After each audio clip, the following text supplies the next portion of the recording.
I want readers to take away that they're not alone, that maybe the feelings that they're having, the struggles they're having at home with their families, that's not unique to them, that there are other veterans who experience the same things. And when you look in the back of the book, there's an advertisement in there for Mighty Oaks Foundation, which is the foundation that Chad founded to help veterans with PTSD, and it takes a faith-based approach to do that. But like I said, we didn't want to be very parochial about it. We wanted them to find a kind of discover it naturally. So hopefully they read this and maybe relate, or they know somebody who they can identify as being like Foster Quinn. And then in that, they can look to find out more about Chad and then discover Mighty Oaks. We'll talk about this and much more today. Welcome to a Writer's Day podcast.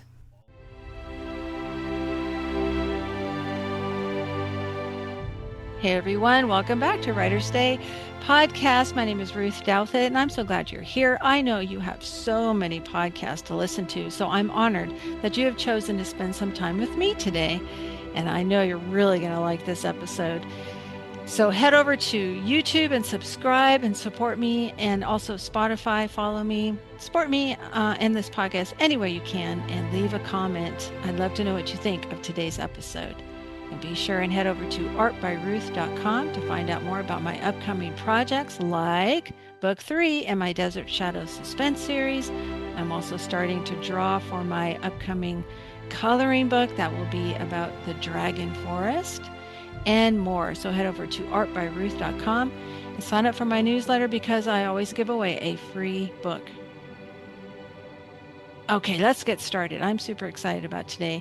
We are going to be talking with Jack Stewart. He is a U.S. Naval Academy graduate, and he served as a fighter pilot of FA-18C Hornet. That's right, and he was also one of the graduates of Top Gun. That's right, just like from the movie. And he has joined with Chad Robichaux to start a new military thriller series called Silent Horizons. And he's here today to talk about the second book in that series, Riptide. So you know the drill. Grab your favorite beverage, a comfortable chair, kick back and relax as we listen to Jack Stewart talk about his new book.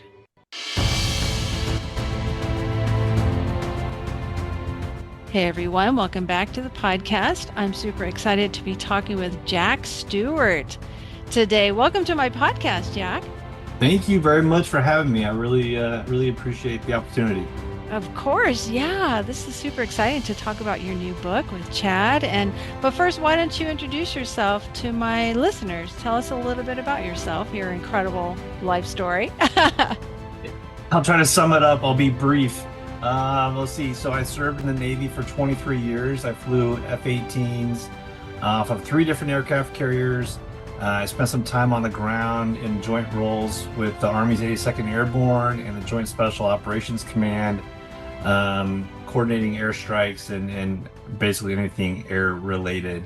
I am an airline pilot now. I fly for a major carrier as a captain, and now I'm, I guess, on to my third career. I'm writing books. Wow, that is incredible. What a life. And you're still so young. That just blows me away. You'll be able to work, for the airline for another 20 years. Oh, I don't know if I want to do it that long. Yeah. Well, that's fantastic. So I always like to ask folks why.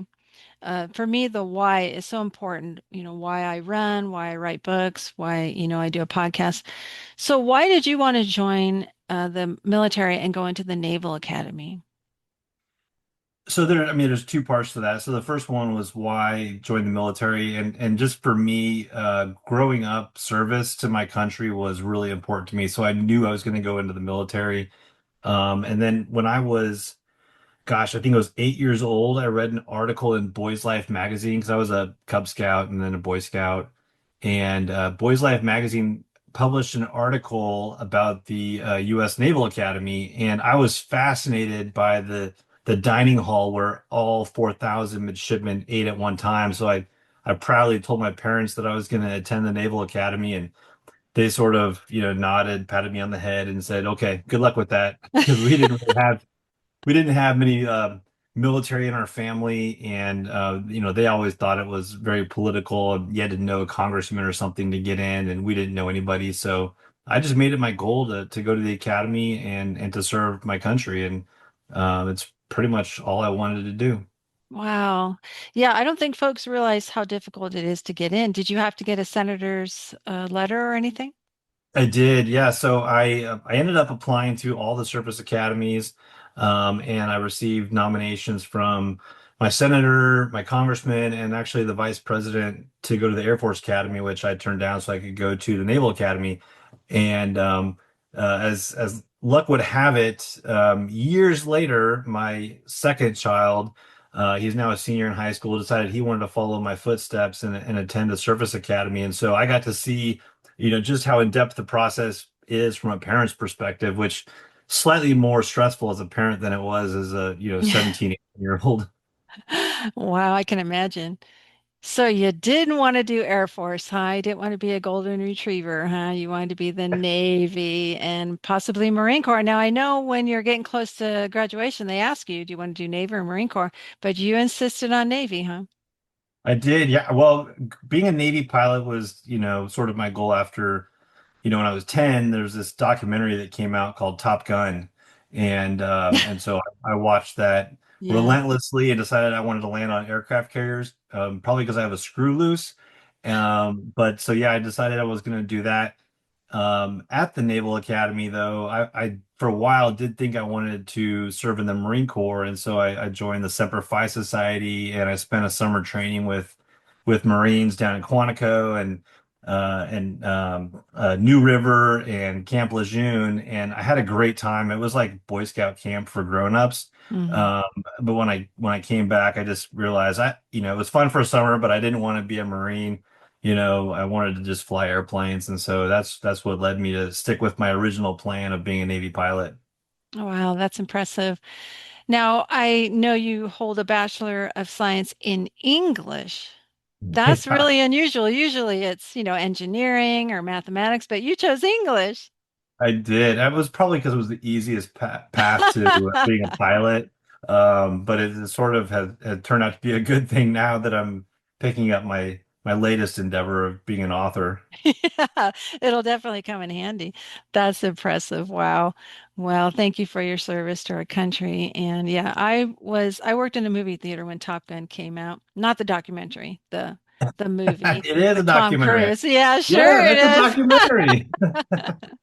And I just remember seeing that movie for the first time and being thrilled. And then my father-in-law said that he had a best friend whose son was one of the pilots in the film and worked with Tom Cruise and flew him and the other cast around all over the place. So that was really cool. And then, of course, my husband and I got married, moved to North Carolina, and he was stationed in the Marine Corps. And I saw all those planes up close and all the air shows and what are the ones that fly up straight from the ground? Oh, what Oh, were the they called? Harriers. The Harriers. Yeah, that they were really popular back then in the early 90s when we were out there. So that was pretty fun. I used to love to watch the Hornets go flying by and really impressive machines.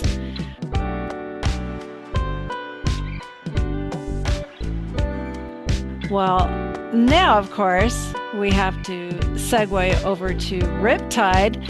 You are an author working with Chad Robichaux on this series. So tell me a little bit first before we talk of the book. How did you get into writing?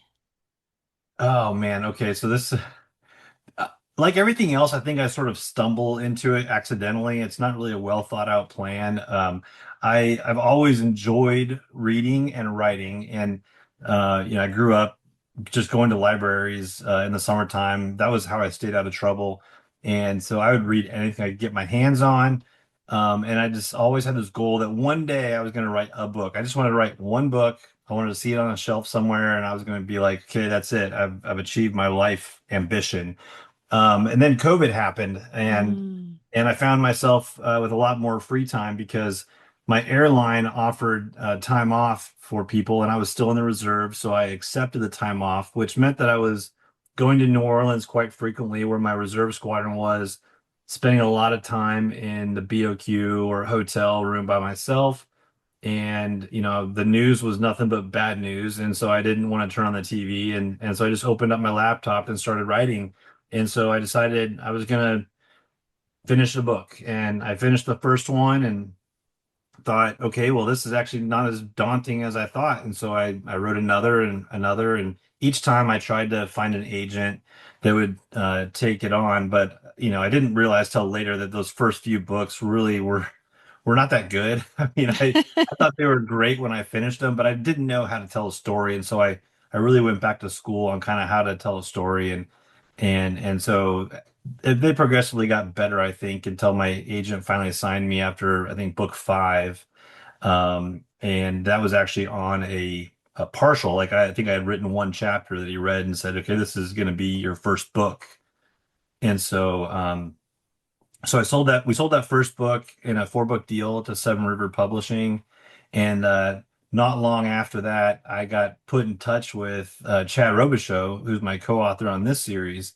And he had a pretty interesting background in special operations and had done some pretty unique and neat things from a humanitarian aid perspective, both in Afghanistan and later on in Ukraine.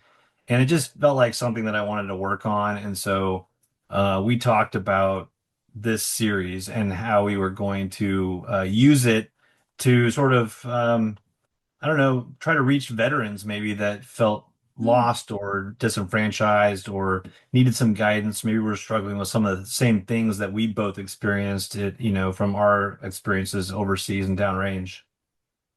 Oh, wow, that's noble. I like that. So Chad was Marine Corps Recon. Did he give you any ribbing for being Navy and not Marine? Yeah, always. I mean, yeah, and I always, kid him about eating crayons, and that's why he needed a co-author. So it was just back and forth always, Oh and my it's okay. goodness. That's hilarious. Oh yeah. Yeah. Okay. Well, that's impressive. And I think that's neat. Like I said, I always like to ask the why. So it's important to know that the reason. I mean, you want to entertain your readers, that's for sure, but you also want to Yeah, help out folks too with veterans and suffering maybe from PTSD. And so that's yeah, admirable. I love that. Well, yeah, so absolutely. you're writing military thrillers, and how is it that you're able to use both of you, use your real life military experience to form that plot and make sure it has enough action and strategy and yet be still a thriller and yet hmm have that, hope in the story too for veterans?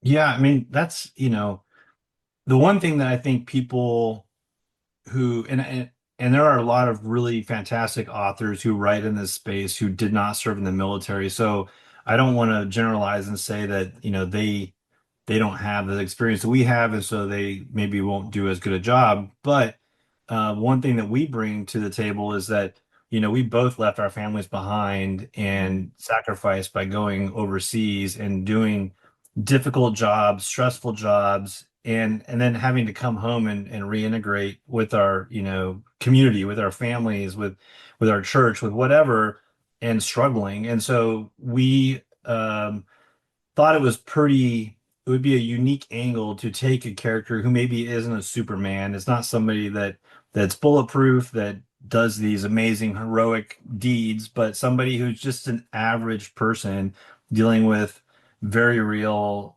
difficulties at home and maybe with mental health, and hopefully give the readers who maybe are experiencing some of those same things somebody that they can actually identify with and connect with. So he's not a role model. He's not somebody that, people are like, man, I want to be like Foster Quinn one day. He's somebody that that people will go, maybe I'm like Foster Quinn, and maybe I can see how he got himself out of some of these difficult spots. And then, a lot of it, obviously being a Christian thriller, relates to his faith or his struggle with faith and how he overcomes that. And so, we don't want to be very parochial when it comes to our readers and their faith journey. We want to basically welcome everybody and say, hey, you may not know who Jesus Christ is, but let me tell you what he can do for you. And this is what he did Mm. for Foster Quinn. Oh, that's wonderful. But how do you find that balance, though, between creating the high octane action that readers of this genre want? right? And Hmm. still have that emotional and human side to the soldiers that we sometimes, yeah, we tend to see them as these superhumans, or if they are flawed, they're like Rambo, things like Right. that. How are you able to balance that?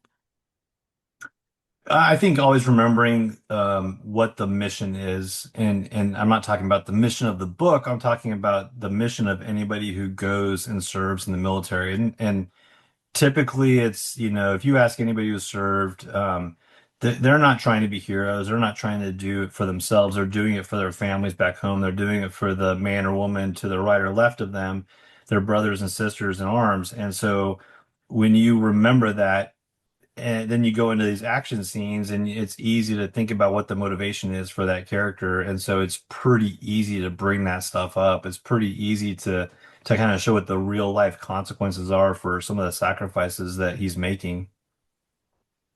That's true. Well, tell us about this series and then tell us what Riptide is about.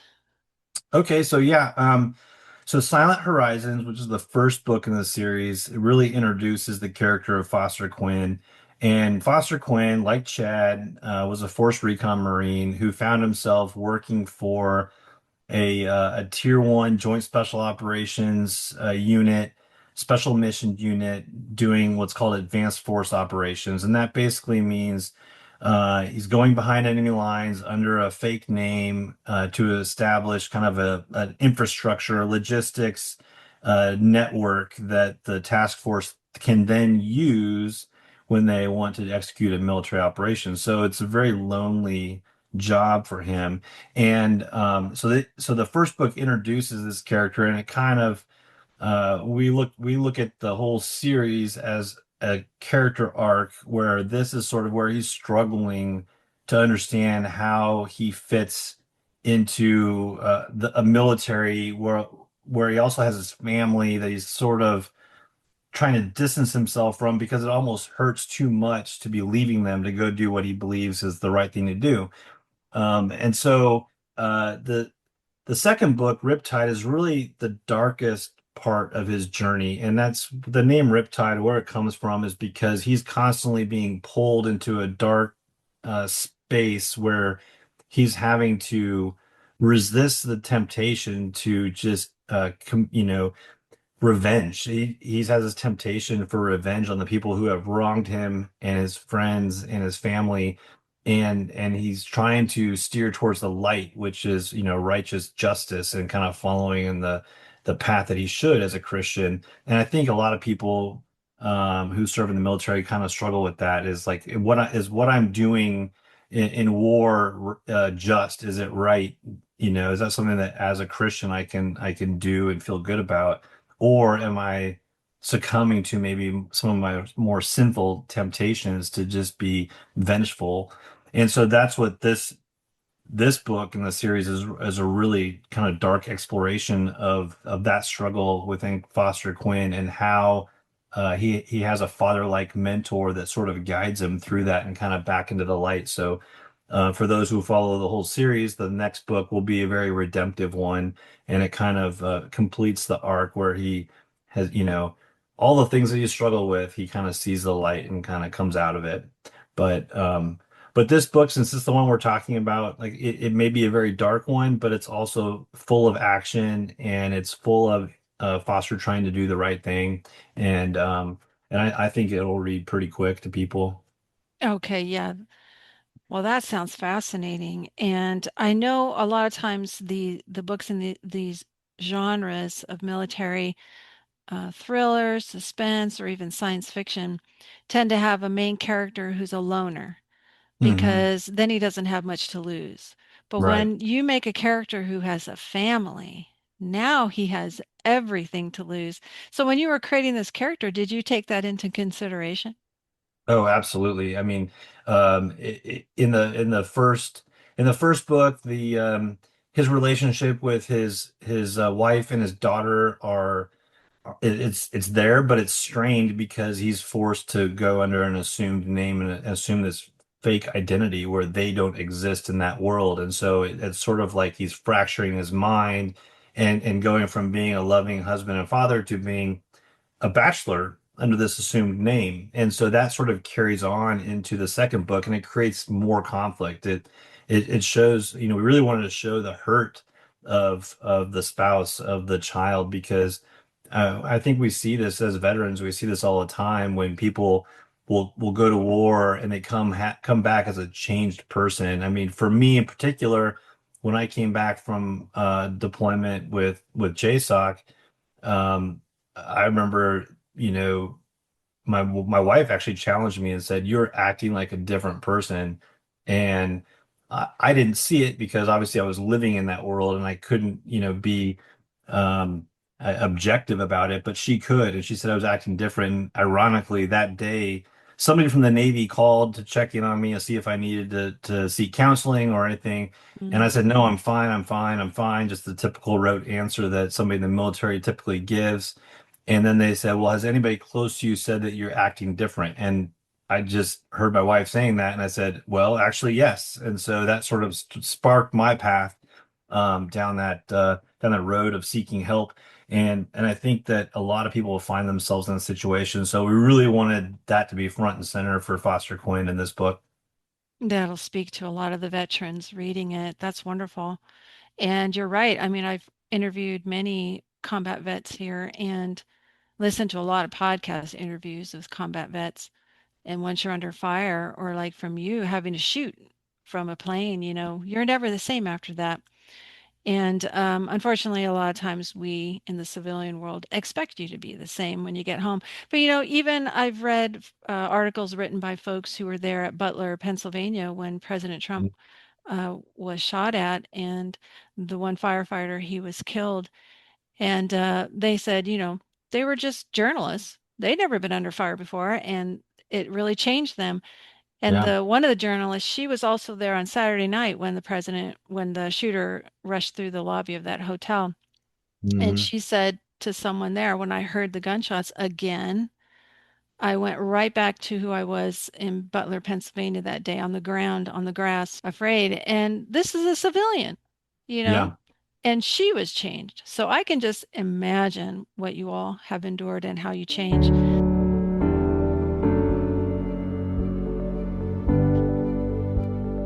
So, what do you want readers, though, to take away from this series and from Riptide? I mean, I think I want readers to take away that they're not alone, that maybe the feelings that they're having, the struggles they're having at home with their families, that's not unique to them, that there are other veterans who experience the same things. And when you look in the back of the book, there's an advertisement in there for Mighty Oaks Foundation, which is the foundation that Chad founded to help veterans with PTSD, and it takes a faith-based approach to do that. But so we didn't want to, through the story, to basically say, if you're experiencing this, then open the Bible or go to church or do this. Like I said, we didn't want to be very parochial about it. We wanted them to kind of discover it naturally. So hopefully they read this and maybe relate, or they know somebody in their family or their community who they can identify as being like Foster Quinn and maybe experiencing some of the same things. And then in that, they can look to find out more about Chad and find out what he's about, and then discover Mighty Oaks. And so we're hoping to just provide like a trail of breadcrumbs almost, so that they can follow to find the help that they need. Yeah, maybe get the conversation started, right? Absolutely. And it doesn't have to be the reader. It can be somebody who they encounter even. For an example, I think we had just finished the first book, and I was actually on an overnight with my airline in Burbank, California, at the hotel bar, and I was sitting with my co-pilot and a flight attendant. My co-pilot, he was a Navy pilot. The flight attendant was married to a Navy pilot, so we were just talking about our experiences in the military. And a man at the end of the bar asked what we did. So we told him, we flew for an airline, but we had all served in the military. And he said, "Oh, I was a combat Marine," and so we just started sharing stories. And the more we talked, he had said no fewer than three times that he didn't want to be a statistic.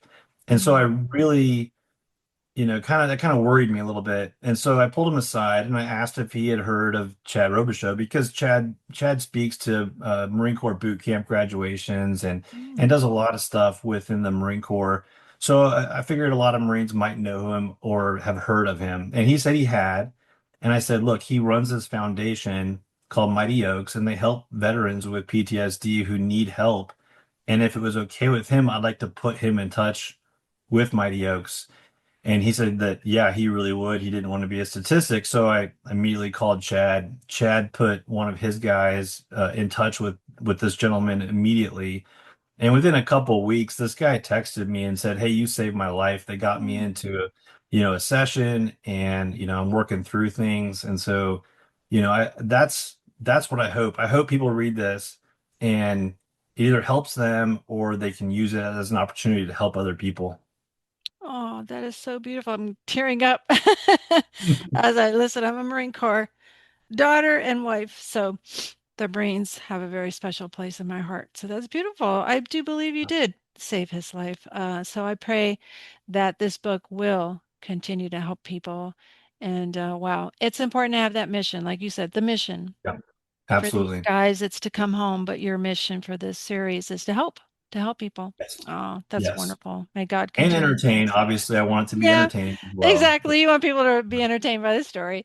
But yeah, maybe a reader who's not a veteran will reach out to someone and say, hey, you need to read this book.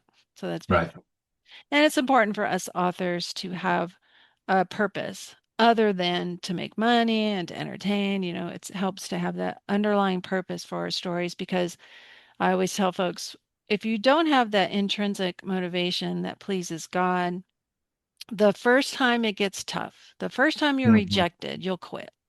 Yeah. But if you have that intrinsic motivation, that's what will keep you going when it does get tough, right? Yeah. Yeah. Well, that's Yeah. And I great. think it makes your voice unique as well. It's genuine. I think people respond to that more than anything else. Well, so what's coming next down the road for you?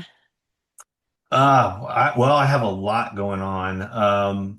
After Riptide comes out, I have my first book in the Jack Ryan Jr. series with Tom Clancy coming out in September. Wow. And then next year, I will likely have two more Jack Ryan Jr. books coming out, the third Silent Horizons book coming out, and then I wrote a book for Blackstone under the Andrews and Wilson Entertainment imprint, which is kind of a new military thriller imprint. That's more of a naval aviation centric story. It's a standalone, but I'm really excited about that one. So probably four books coming out next year. So it's really busy. And then obviously on the home front, I've got my son was accepted to the Merchant Marine Academy, so he's going to be attending that in starting in July. So I'm sure I'll be spending a lot of time going up to New York and trying to visit him. Oh, I was wondering if any of your kids followed in your footsteps, but he's a merchant marine. That's fantastic. Oh, that's wonderful. Yeah. Well, Jack, this has just been such a thrill, and maybe we can talk again when your other book comes out in September. That would be wonderful. So I really appreciate, I know you're super busy, and so I really appreciate you taking time out of your busy schedule to chat with us about Riptide. And can folks go pre-order it right now? They can. Yeah, it's available for pre-order pretty much on any of your major booksellers, Barnes and Noble, Amazon, anywhere. You can also go to my website, jackstewartbooks.com. I have all the books on there and with links to where you can purchase them. I know for Riptide and the Silent Horizon series, we're really trying to push for, independent Christian bookstores since those are so few and far between. That's true, yeah. Okay, great. So, listeners, make sure you head over to jackstewartbooks.com to learn more about him, read his amazing life story, and to check out his books there. And, Jack, thanks again. I really appreciate it. Yeah. Thank you for having me. I really enjoyed it. Wow, that was so fun to talk with Jack Stewart about Riptide, the book he is a co-author with Chad Robichaux with the Silent Horizon series. So head over and pre-order your copy today. It releases tomorrow, May 12th. So head over and get your copy wherever books are sold. But it also is at Tyndale, and they might have a special for you there. But I was just so encouraged and inspired by Jack's story about how he and Chad want the mission for these books to not just entertain, but to help others. And like I always say, be sure you have that intrinsic motivation, because writing is tough. It's full of rejection and obstacles. And having that intrinsic motivation, that, wanting to put hope in your stories, wanting to put light in your stories, will help you when the hard times come. But most importantly, keep writing. That's the key. Always going forward on your writing journey. And until next time, thanks for listening. God bless.